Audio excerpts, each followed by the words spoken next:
In the fast-paced world we live in, chaos and stress have become part of our daily routine. We face unexpected challenges, difficult people, and high-pressure moments. But the real test of strength isn't how loudly we react, it's how calmly we respond. Training your mind to be calm in every situation is one of the most powerful skills you can develop. When your mind is calm, you think more clearly, act more wisely, and make better decisions. A calm mind is not an accident. It's a result of discipline, practice, and inner awareness. Think of the ocean. On the surface, it may be stormy, but deep below, it is still. We must strive to be like that, to find inner stillness no matter what storms rage outside. Let me share with you 7 key ways to train your mind to stay calm in every situation. Breathing is something we all do every moment of our lives, yet few of us ever pay attention to it. It's automatic, effortless, and often taken for granted. But what if I told you that your breath is one of the most powerful tools you have to train your mind to remain calm in any situation? Mindful breathing is the act of consciously focusing on your breath, observing each inhale and each exhale without trying to change it. It sounds simple, but its impact is profound. When you direct your attention to your breathing, you immediately shift your mind from a reactive state to a present, grounded one. In moments of stress or anxiety, your breathing tends to become shallow, rapid, and uneven. This signals your body's fight or flight response, releasing stress hormones like cortisol and adrenaline. However, when you slow down and take deep, measured breaths, your body begins to reverse that stress response. Your heart rate slows, your muscles relax, and your brain receives the message, you are safe. By practicing mindful breathing regularly, even just for a few minutes each day, you build resilience. You're not just calming yourself in the moment, you're rewiring your brain to handle pressure better in the future. Over time, you'll find that you don't panic as easily, you don't get overwhelmed as quickly, and you can think more clearly even in chaotic environments. There are many simple techniques you can use. One of the most effective is the 4-7-8 method.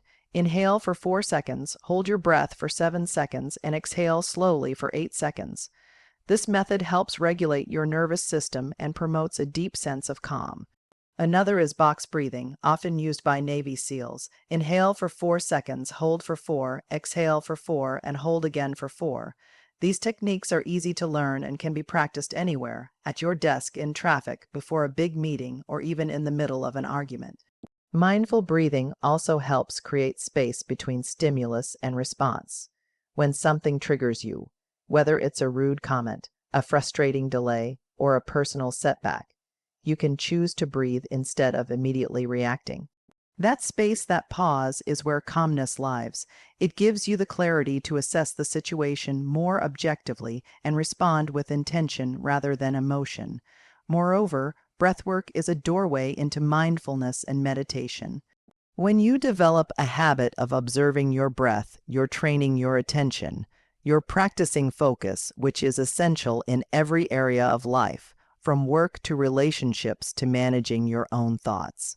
The more you return to your breath throughout the day, the more you begin to live in the present moment, and the present moment is where calm exists, not in the past, not in the future, but right here, right now. Your breath is always with you. It's free, it's always available, and it's one of the most effective tools for mental mastery. One of the greatest signs of mental strength and calmness is the ability to respond instead of react. At first glance, the two words may seem similar, but they are vastly different in practice, and that difference can change the course of your day, your relationships, and your life. Reaction is instinctive. It is immediate, emotional, and often uncontrolled. When someone cuts you off in traffic, your first impulse might be to yell or honk aggressively. When someone criticizes you unfairly, you might instantly snap back or become defensive. These are reactions. They are automatic and often fueled by anger, ego, or fear. Responding, on the other hand, is thoughtful. It comes from a place of awareness and composure. When you respond, you give yourself a moment, sometimes just a few seconds, to pause, assess the situation, and choose the best course of action. That pause may seem small, but it is powerful. It is the space where emotional intelligence begins. Learning to respond rather than react is not about suppressing your feelings. It's about mastering them. It's about allowing your emotions to inform you, but not control you. When you respond, you become the driver of your own behavior rather than a passenger thrown around by external events. Imagine you're in a heated conversation. Tempers are rising, and your heart starts pounding. Your instinct might be to raise your voice, interrupt, or say something hurtful just to win the moment. But what if you paused? What if you took one deep breath and allowed yourself to step back internally and see what's really happening? That short pause can prevent you from saying something you'll regret. It gives you clarity to see the situation more objectively and to speak with purpose, not just emotion. This ability to pause and choose your response is especially critical in leadership, relationships, and conflict resolution. People who respond thoughtfully are more respected, more persuasive, and more effective in handling difficult situations. They maintain their dignity and often they de-escalate problems before they spiral. To cultivate this habit, start by observing your triggers. Notice what situations or people tend to provoke you into reacting emotionally. Then, create a mental gap between the trigger and your action. That gap can be as simple as a breath, a mental count to 3, or silently asking yourself, what's the best way to handle this? Over time, this conscious response becomes second nature. You'll find yourself feeling more in control, even in chaotic or emotionally charged situations.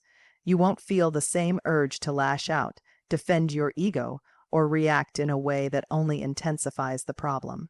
Instead, you become the calm within the storm, a person who chooses their words and actions with intention and clarity.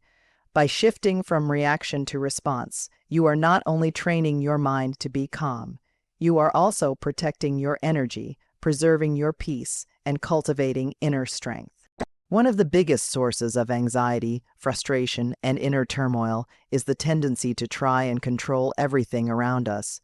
We want people to act a certain way. We want events to unfold according to our plans. We want life to move at our pace on our terms, but the truth is, much of life is outside of our control, and peace begins when we truly accept that.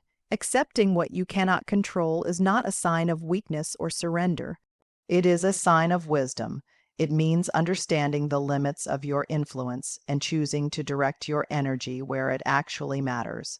When you fight reality, when you resist the things you cannot change, you create unnecessary suffering for yourself. You become tense, bitter, and mentally exhausted. Let's consider some examples. You can't control the traffic that's making you late. You can't control someone else's attitude or behavior. You can't control whether it rains on your vacation or if a plan unexpectedly falls through. Yet, in all of these situations, you do have control over something incredibly powerful, your response. You can choose how you interpret the situation, how you speak, how you behave, and how you carry yourself through it. This mindset shift is liberating. It removes the burden of trying to manage things that were never yours to manage in the first place. Instead of wasting time and energy on what's beyond your reach, you focus inward on your attitude, your decisions, and your growth. You take responsibility for what you can do and you let go of the rest. This idea is beautifully captured in the Serenity Prayer, often quoted in recovery communities. God, grant me the serenity to accept the things I cannot change, the courage to change the things I can, and the wisdom to know the difference. It's a simple prayer, but it holds a profound truth. Peace is found not in control, but in clarity. Clarity about what you can affect and what you must release. Acceptance is not passive. It's not about giving up or being indifferent. It's about choosing where to invest your effort and emotion. When you accept what you can't control, you stop fighting battles that drain you. You stop blaming others or circumstances. You stop replaying the same frustrations over and over in your mind. Instead, you redirect that energy into actions that uplift you, learning a lesson, building resilience, finding creative solutions, or simply being kind to yourself in the midst of uncertainty. In a world that is constantly shifting, the ability to accept what you cannot control is a cornerstone of mental calmness. It allows you to stay grounded when things go wrong, to remain hopeful without being attached to outcomes, and to move forward with strength even when life doesn't go as planned. Calmness doesn't come from suppressing emotions, it comes from understanding them. That's why one of the most vital steps in training your mind to be calm in every situation is to develop emotional awareness. Emotional awareness is the ability to recognize, identify, and understand your feelings, not just when things are going well, but especially when you're under pressure, facing conflict, or dealing with disappointment. Many of us are taught to hide our emotions or push them down. We grow up hearing messages like "don't cry," "don't be angry," or "just get over it." As a result, we never really learn how to relate to our emotions in a healthy way. We either ignore them until they explode or let them control us in the heat of the moment.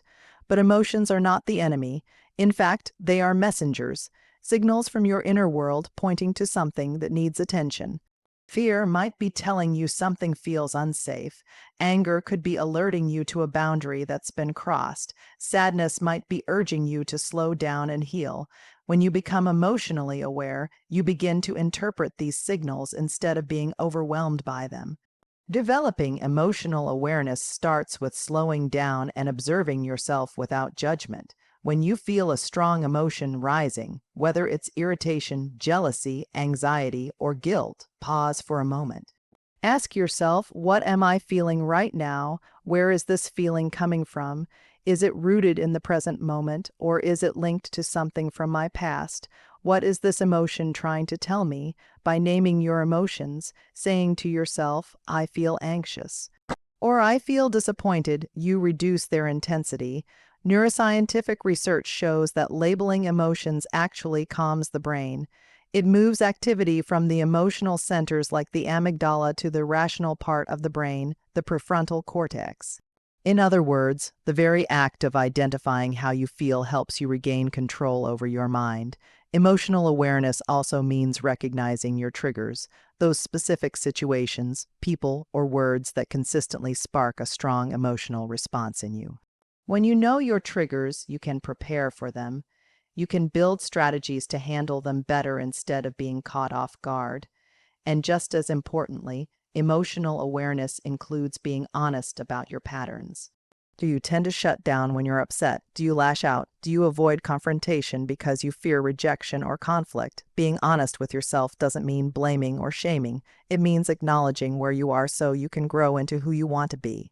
As your emotional awareness deepens, something remarkable happens. You stop being a slave to your moods. You no longer let anger drive your words or fear dictate your decisions. You become more compassionate, both toward yourself and others. You begin to understand that everyone, just like you, is navigating their own emotional storms, and that empathy creates space for peace and connection. Ultimately, emotional awareness is the foundation of emotional intelligence, and emotional intelligence is a cornerstone of calm living. It allows you to remain steady, centered, and wise, no matter what emotions may be swirling within or around you. Just as physical fitness requires consistent exercise, mental calmness is built through daily mental habits.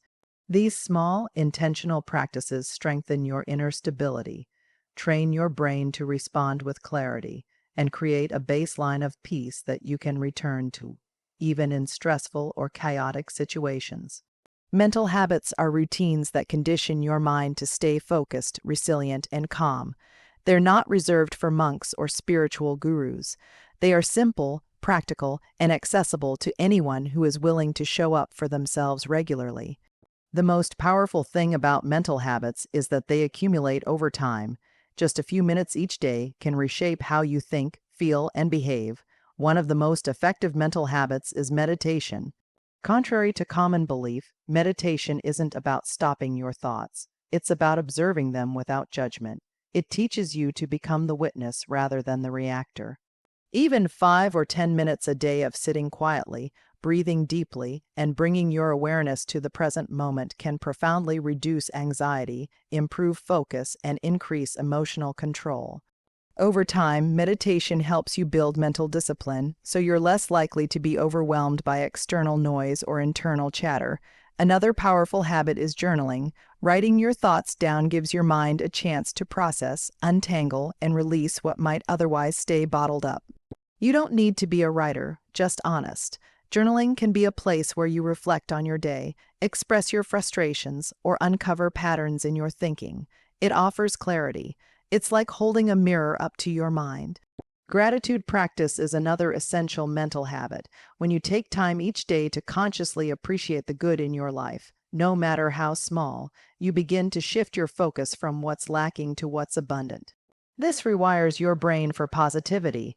Scientific studies show that regular gratitude practice reduces stress, enhances emotional well-being, and even improves physical health.